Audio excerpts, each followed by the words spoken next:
Nebraska, a winner.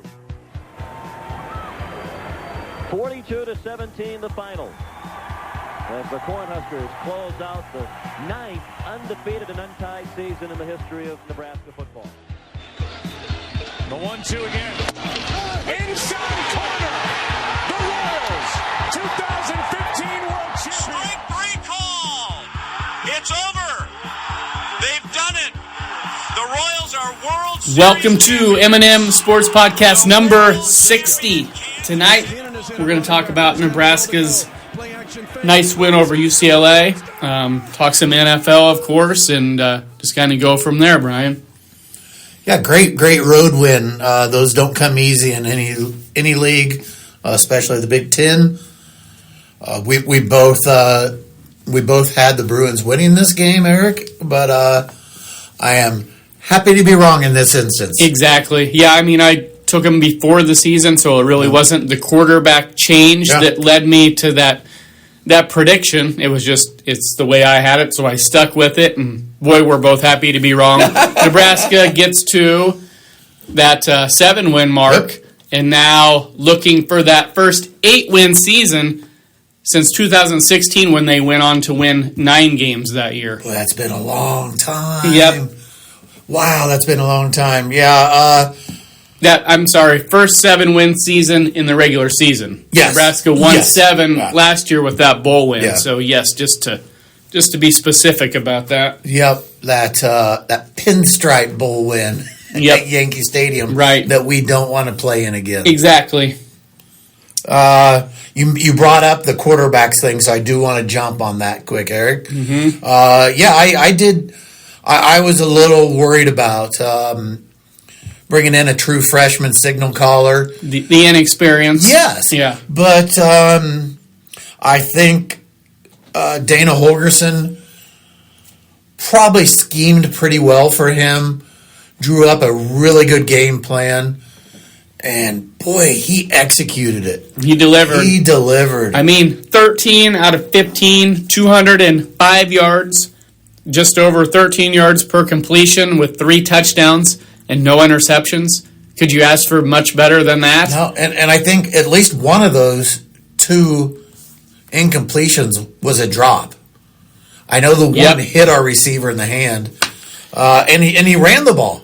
He ran. The first play of the game, He was the second leading rusher behind Emmett Johnson, who just continues to have a sensational season. 28 carries, 129 yards. 4.6 a carry and 1 touchdown for Emmett Johnson. And then Latif, 5 carries, 31 yards, just over 6 a pop.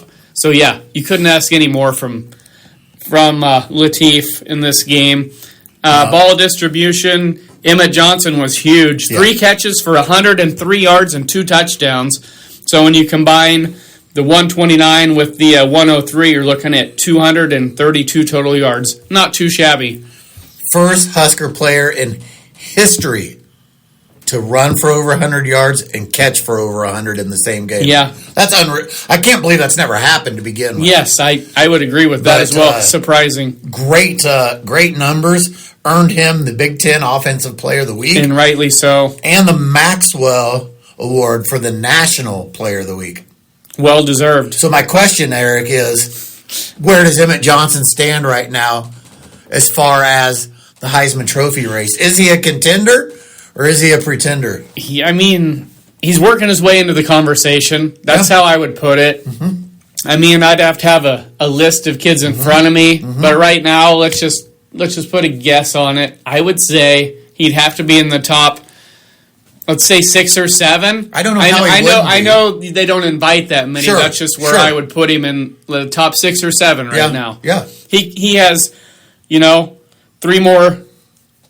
a couple more big games, and he could work his way right up into that top 3 or 4. He currently leads the nation in yards from scrimmage with 1431. He is ranked 2nd among running backs with 36 receptions. Mm-hmm. He's ranked 4th in total TDs with 14. And he's ranked 5th in rushing yards per game at 113. So, where would Nebraska be without him? Sometimes that's how you have to view it. And I love that you brought that up because without him, if we're relying, we've seen what our backups do. We've seen what Mosey does. We've seen these other guys. They are nowhere near on the same level. When they get hit, they go down. Yes. Emmett Johnson is able to withstand that. And the thing that impressed me the most Saturday night was not only his cuts, but he was jump cutting Saturday night. And it reminded me of someone like a Barry Sanders and Emmitt Smith. I mean, yeah, because you got to come out of that jump cut explosive. And he did that Saturday night. Yeah, he looked healthy and super quick. Yeah. And elusive once he gets through the hole. Oh, and that's it. Yep. And again, I don't want to. I've been on the Dylan Raiola bandwagon from long before he committed to Nebraska. I still think he is a professional quarterback, but I'm not too sure right now. TJ Lateef doesn't give us a little bit more advantage because he's able to run the ball. He works better than Raiola because of the current state of our offensive line. Mm-hmm. Yeah. Yes. A good offensive line could protect somebody like Raiola that would allow him to get to his third and fourth read. Right. I mean, we can just be honest about it. Yeah. He worked. Yep. He's a better fit because he can move behind a subpar offensive line. Sure. And maybe our coordinator and maybe Coach Rule, maybe they advised Lateef, hey, if read 1 isn't there, glance at 2. If that's not there, run. Right. Don't look for 3 and 4. Simplify things for him. Yeah. So maybe that was the case. I don't know, but I was overly impressed with the kid, and Husker Nation showed out. I mean, it's a great road win. Right. And I know I use this phrase a lot, but he passed the eye test. He did. You could just see a little flair, a little swagger. something. Yeah, definitely a swagger, but just I don't know. Maybe it's that left-handed. That potential. That left-handed there, right? motion he's got going. I just I didn't expect him to be able to step in like he did. Yeah. Against a solid team. I mean, this is a different team than the one that started the year. UCLA has improved as this year has gone on, especially once they seem to improve once they fired Deshaun Foster. Yes. Nebraska, I mean, they were up 28-7 early in the third quarter, and I'm thinking, okay, again, here's where we put the dagger in them. Here's where we end this thing, and next thing we know, it's 28-21 with 4 minutes to go. I was going to let you bring that up this time around. Yeah. Gosh, dang. I don't know. Like I said, they didn't want people going to bed early. I guess. Our defense, I mean, I didn't think they played poorly, but they had 2 drives Saturday night they gave up. One was a 17-play drive that allowed UCLA to eat just under 10 minutes of game clock. And the other one was a 12-play, 96-yard drive that ate up almost 7 minutes of game clock and led to that third touchdown of the game for UCLA. Right. Luckily, our offense put together a pretty good drive and was able to eat the clock to end the game. But, if we hadn't been able to get a first down or 2 on that last drive, you would have got a little more interesting. I don't know if our defense could have stopped them. Right. The word I was looking for with Lateef, he's got a little pizzazz. A little pizzazz. There you go. Yep. There you go. That's what I felt watching him. I was like, yeah, he's got a little pizzazz going. But fundamentally, great game. 2 penalties. They were 5 of 8 on third down conversions, which is great. More importantly, 0 turnovers, Eric. It was a very clean game on both sides. Yeah. I noticed that after the game, just looking through the stats. I was like, no turnovers, grand total of 6 penalties in the game. Refreshing. It is. It is. Yep. It had a good flow to it. That game had a good flow. Nebraska stat line, somewhat even. Nebraska total yards 361 to 348 for UCLA. Time of possession, is this correct? It shows 30 minutes apiece. I saw that. That's insane. I saw that. How today. often does that happen? I don't know if I've ever seen that. That's happen. amazing. I just can't believe. Yeah, that's I mean, right. 30. Yep. No ticks. Not. Yep. That's wild. Unbelievable. But yeah, the biggest thing that stands out is the fact it was such a clean played game by both sides. Yeah. Kind of a professional looking game as far as that aspect of things. So Nebraska gets to that 7th win, Brian, with an opportunity for 2 more. Okay. Bye week this week. It kind of comes at a good time in a weird way. I mean, sometimes you don't want one coming off of a win, but trip to the West Coast, just they need a break. Gather yourself Yep. and get ready for a trip to the East Coast to take on Penn State. From one coast to the next. Yeah. Yep. What are you thinking? What are we going to get? 1, 2 more wins? No more wins? I mean, if I'm looking at it right now, honestly, I think our best chance at a win is at home against Iowa to end the season. I know Penn State is currently down, but it's still an extremely tough environment to go into. Happy Valley's a tough place to play football. Looking at the last 3, I thought if we could split on the road, get one of those, and then beat Iowa and get to that 8 wins. No. Got 8 and 4. I'm sold. I'm sold on good. that. Yep, I'll take it. Somebody's going to offer that. Yep. I'd say sold, take it, get your 8 wins, get into that a decent bowl game and try and get that 9th win. Yeah, I think we talked a while back, though. I think I do not believe that the Penn State game will be a blowout either way. I think it will come down to the end of the game. I think Nebraska has the talent to be very competitive.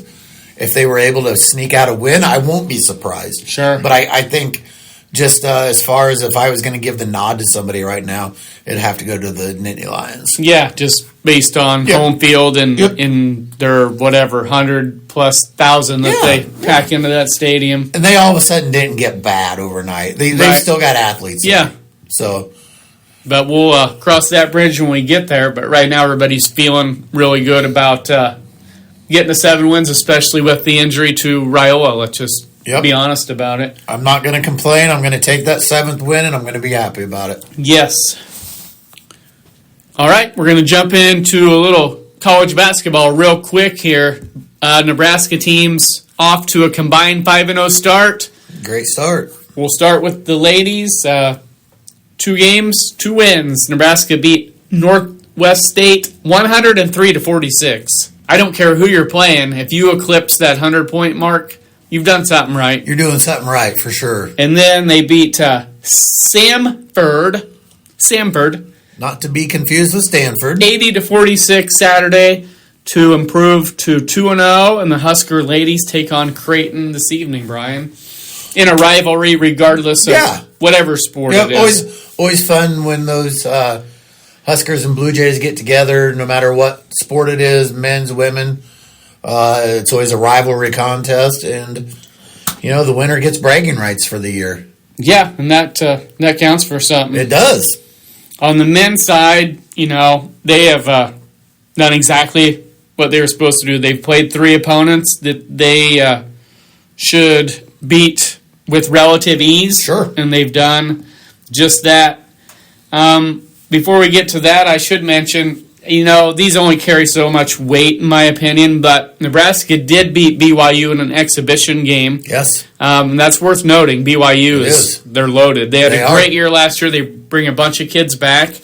Ranked number 8, Nebraska beat them 90-89 at Pinnacle. And that was late in the It was late, too, as in October 18th. Yeah. So, I mean, like I said, it's not the same, but we'll know more as the year goes on. Sure. We'll say... That game could give Nebraska a lot of confidence. It doesn't hurt anything, that's for sure. I did see today, Eric, that the Husker basketball team currently has the longest winning streak in the nation, dating back to winning the CBA, the college basketball crown last year at 4-0, and starting this year at 3-0. They... At seven straight wins, they currently have the longest streak in the nation. Isn't that wild? I don't know when that's ever happened before. That's crazy. We'll take it. Yeah, West Georgia, Nebraska beat them 86-53. They beat Florida International 96-66, and then last night they beat Maryland Eastern Shore 69-50. Like I said, exactly what you would expect. Yep. We're gonna know a lot more. They play Oklahoma Saturday in Sioux Falls, South Dakota at the Sanford Pentagon. So a neutral site between a couple old football rivals. Right. If a person's missing that old November clash between Nebraska and Oklahoma in football, hopefully that will help. And it's almost basketball. It's almost around that Black Friday time too for them. So. A basketball matchup with the football team having a bye week, so that's perfect, really. And a great venue up there to watch the game too. It's a small venue. Yep. That place will be full of red. It will be loud. I believe that's where Nebraska played St. Mary's last year. They did. Yep. And that was a hard-fought game. Yeah. Yep. And then after that, they take on New Mexico Lobos in Kansas City on Thursday, November 20th. Okay. So there's a couple of pretty good basketball schools. Yep. New Mexico's got a pretty good basketball tradition. They traditionally do, yeah. Yep. And then they're in a tournament with, it looks like, it says K-State or Mississippi State in KC. Okay, it's that same tournament. Okay. So, yes, they will play either K-State or Miss State. Okay. So you're looking at 3 consecutive good challenges there. And that's what you want. You don't want to continue to play these teams you know you're going to beat. You gotta take on some good challengers at some point. Those games are designed to get the rust off a little bit. Some big-name schools. Then you get to play in the big boys. Winthrop, South Carolina Upstate, Creighton on December 7th, and then Wisconsin, December 10th. And then we get into the Big Ten shortly thereafter as far as the rest of the games being Big Ten competition. So we'll keep up with Nebraska basketball, and we'll throw out some names and some stats once they play some competitive schools. Should be a fun season. Yeah, it's looking like it. It's off to a good start. Yep. All right, NFL, going back to the Thursday game, Denver with a hard-fought 10-7 defensive battle. A win over your Raiders, Brian. Yep. Definitely saw this loss coming for the Raiders. More than anything, I'm surprised it was this close. Yeah, at Denver, I was surprised as well. Yep. I mean, who would have guessed that Denver would only score 10 points, especially at home? Yeah, no. So credit to the Raiders' defense for doing their part. The Raiders are always right there. Just not quite enough. They kind of tease you once in a while. They do. They give you a little taste. Right. Indy in Germany defeats Atlanta 31-25 in overtime. Exciting morning affair there. Good win for the Colts, who continue to surprise, one of the surprise teams of the NFL they this just year. Keep winning games. The Jets get win number 2, 27-20 over the Browns. New Orleans with the upset win at Carolina. I remember we did talk about that one. We were right. We were right on that one. I didn't do very good on my predictions, but that was one we both liked, I believe. Yep. Here's one that I didn't see coming. Miami 30-13 over Buffalo. Yeah, I think this one, Eric. I mean, I remember saying that I think that the Dolphins would be able to keep it tight, but I fully expected Buffalo to win that game. You didn't see Miami winning by 17? I didn't. There wasn't a part of me that did. If anybody would say otherwise, I'd have to question that. I would too, for sure. Yep. Houston 36-29 over Jacksonville. Jacksonville is slowly fading away, and Houston, I believe, is up to 4-5, trying to fight their way back into playoff contention, we'll say. Baltimore with a really nice 27-19 win at Minnesota. Baltimore's now won 3 in a row. We've talked about this. We'll see what the next few weeks brings, but the opportunity is there based on the schedule that they have in the division that they are in. They're one game behind Pittsburgh It's theirs to lose now. It really is. That's the way I would phrase it. Cincinnati's got the offense. They don't have the defense. No, they don't. Moving on, New England, probably the most surprising team in the NFL at this point, would you say? I think so. I think we expected New England to be improved this year, and I think we talked about that before the season started, but I don't think anybody had them at 8-2 at this point. So they just keep winning games, and this was a great win. Tampa Bay is a solid team. Yeah, at Tampa Bay. New England's looking like they might be for real. They might. I'm not putting them in the Super Bowl, but to say they don't have a chance, I think would be an insult at this point. I agree. Yep, yeah. I agree. Bears continue to have a surprising season, a comeback win over the Giants to improve to 6-3. Yeah, I mean, I would not have had the Bears at 6-3 at this point of the year. I'll tell you that. Absolutely not. No. Seattle.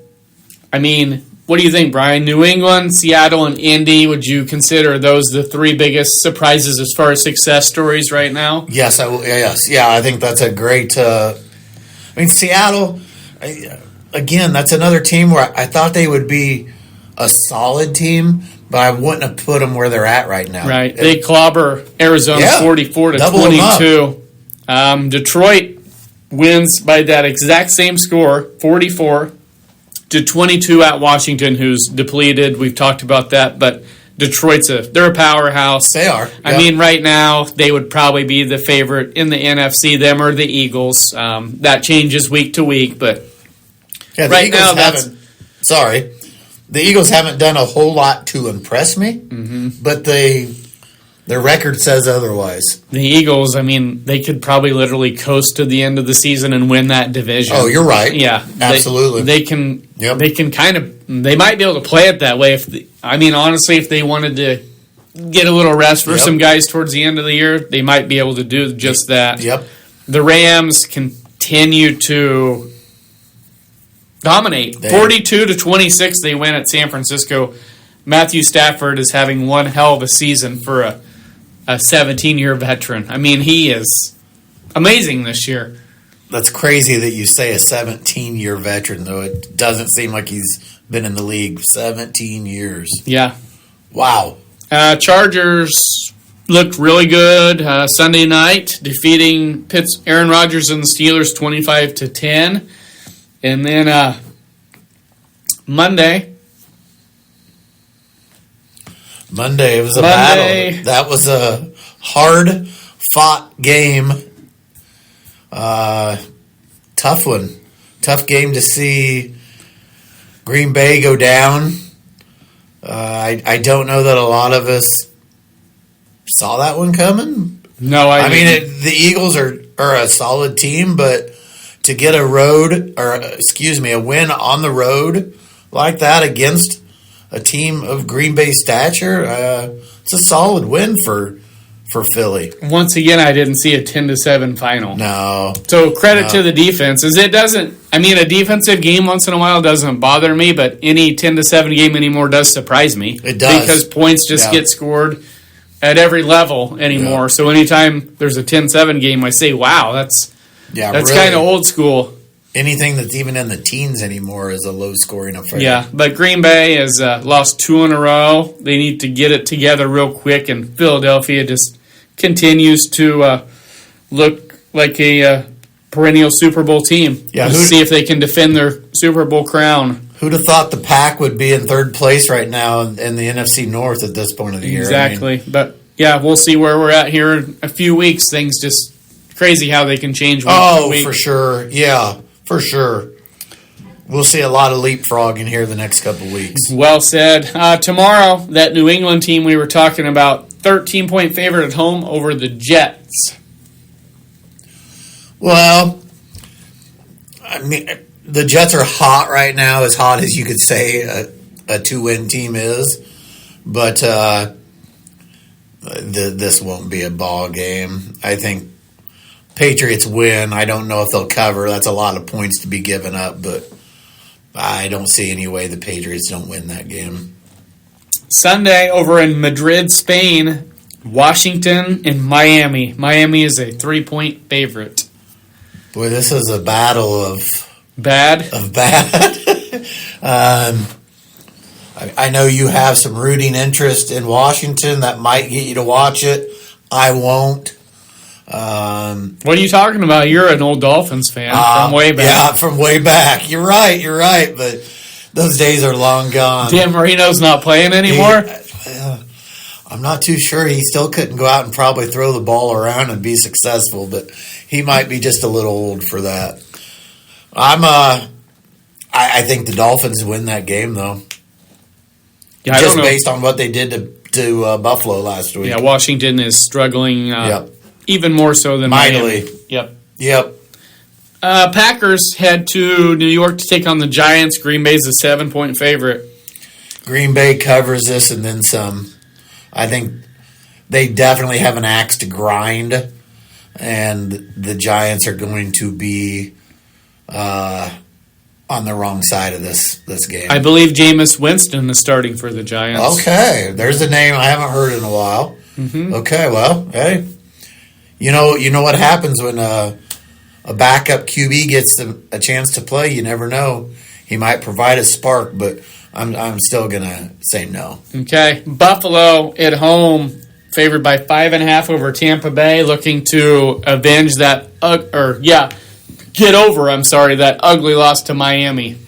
You know, this is a great matchup because you have two what I consider really good football teams, and they're both coming into this almost in a must-win situation. I mean, if Buffalo goes down here, they're looking at 6-4, potentially trailing a Patriots team that could have 9 wins. It's go time for them. So they've Tampa Bay's got a little bit of ground that they can give up here. You know, they're kind of in a weak division, but I think Buffalo gets the win. Cincinnati heads to Pittsburgh to take on the Steelers. Pittsburgh is a 5.5-point favorite. Give me the Bengals. Ooh, give me the Bengals plus Taking the 5.5 just because of their offensive potential. Okay. I know their defense hasn't been good this year, but maybe they step up on this given Sunday. And I like Cincy to cover that 5.5. I think the Bengals get lost number 3 in a row. I'm going with the Steelers here. Okay. Houston 6.5 at Tennessee. Well, this is another one of those games, Eric, that, I mean, it probably doesn't mean a whole lot unless you're a fan of one of those teams. The Titans have lost 4 straight. I think Houston gets the win here. Bears head to Minnesota to take on the Vikings. The Vikings are a 3-point favorite. Tough division game, right? I mean, this is one of those games that, you know, potentially the Bears could be in first place all by themselves at the end of this weekend. That'd be crazy. So I think the Bears get the win. Okay. A lot on the line there. Atlanta 3.5 at home over Carolina. I think the Falcons break their 4-game skid and get a win here. Chargers head to Jacksonville, and the Chargers are a 3-point favorite at Jayville. I think the Chargers win and cover. I like the Chargers as well, Yep. minus the 3. Yep. They have an up I arrow think so, by too. them in Jacksonville. Yep. I agree. Struggling. Here's a big one. Seattle heads to L.A. to take on the Rams. Rams a 3-point favorite. Boy, it's hard to not go with the Rams here, but I'm sticking with Seattle. I think Seattle gets the road win. San Fran heads to Arizona to take on the Arizona Cardinals. The San Fran's lowly Cardinals. Yep, San Fran is a 3-point favorite. I kind of said last week, Eric, I didn't see San Fran as a Super Bowl team, and hence I'm going with the Cardinals. Okay. I think Cardinals get the upset win. Baltimore heads to Cleveland to take on the Browns, and Baltimore's a 7.5-point favorite against the old rival, the Cleveland Browns. Baltimore gets to 500 here. They're going to be 5-5 after Sunday. They going to win easily? I think so. Yeah, give me Baltimore. Yep, I think so. KC heads to Denver to take on the Red Hot Broncos. Game of the week? Chiefs, a 3.5-point favorite. I mean, Seattle Rams and Kansas City Denver, I would say, would share honors for game of the week. Pardon my language, but how in the hell does a 5-4 team go on the road against an 8-2 team and they're favored? That makes no sense. How about Andy Reid coming off of a bye? Yeah, but I know. I'm just my goodness. Vegas always has a reason, as we all know. They do. And how about Mahomes coming off that horrific game? See, and that's where I'm at. I know who I want to win this game, but I think the Chiefs win it. You think there's a reason they're 3.5 point favorite? I think there is. Give me the Chiefs for that reason. Yep, I think so. Because it looks it's suspicious. Odd. Yeah. Yep. Give me the Chiefs minus 3.5. Yep, me too. Sunday night. Oh, this might be another candidate for best game. Detroit heads to Philly. Philly's 2.5 point favorite. You know what? I think Philly just keeps finding ways to win. They've got 7 wins on the season. They're only plus 26 in point differential. I think the Eagles squeak out a win. Yeah, give me the Eagles at home as well.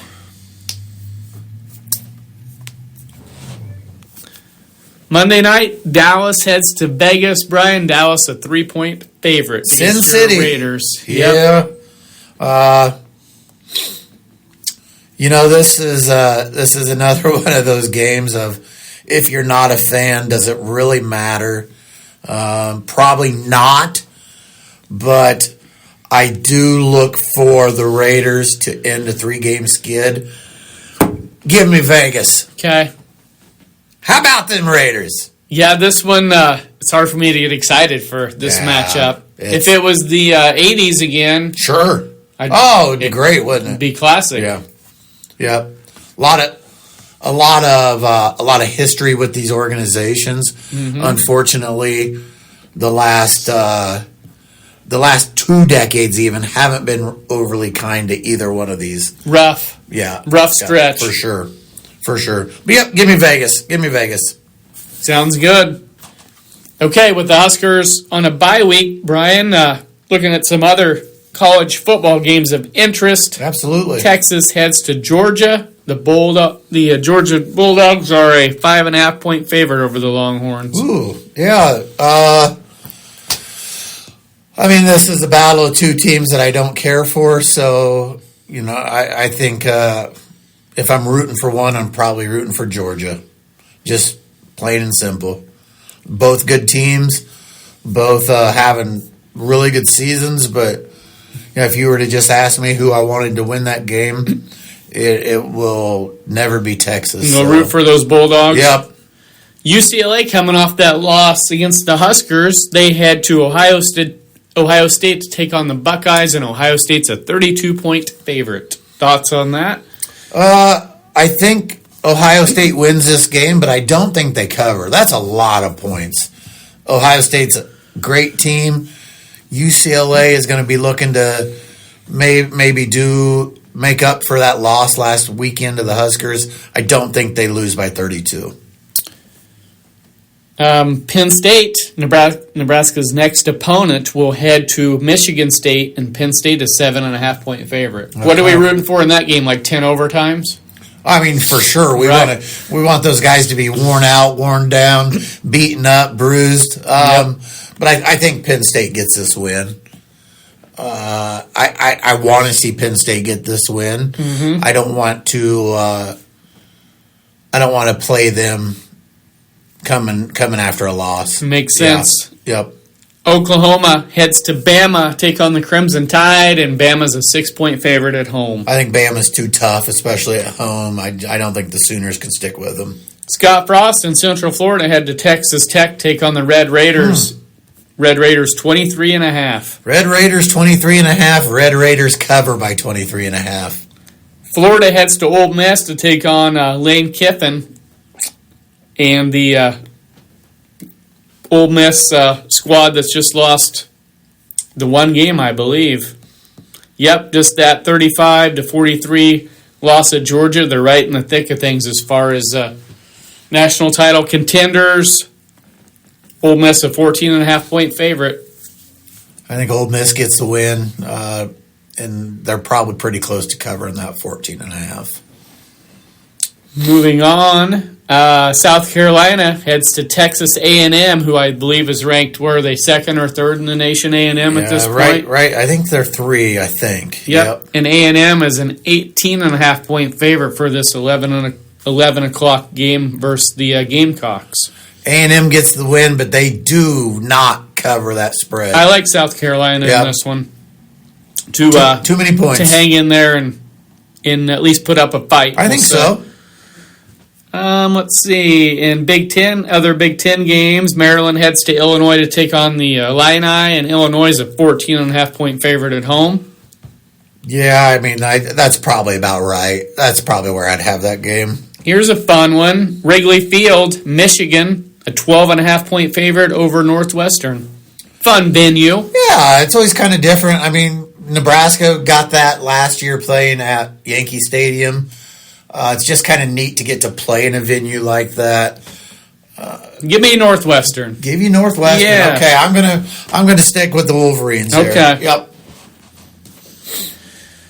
TCU heads to Brigham Young to take on BYU, who's a 4.5-point favorite. Any thoughts on that one? BYU gets the win at home. Here's one. Iowa coming off that heartbreaking, demoralizing last-second loss to Oregon, heads to USC to take on the Trojans. USC 6.5. You can give me USC. Yep, give me the Trojans. I think there's too much talent there. Iowa will not keep pace. Just trying to get through that loss, that emotional loss that Iowa had. Tough way to lose. Yep. You can give me the Trojans there for sure. Purdue heads to Washington to take on the Huskies. Washington 16.5-point favorite there. Sounds about right. I look for the Huskies to cover that one. And I believe we've touched on the main games of interest. Yeah, going to be a week where we don't have Huskers, but there's going to be plenty of good games to watch. Yep. So plenty of football, and don't forget about the Oklahoma-Nebraska basketball game on Saturday. That's right. Going to give us something to do all weekend. We thank everyone for listening, and we'll be back next week. You bet.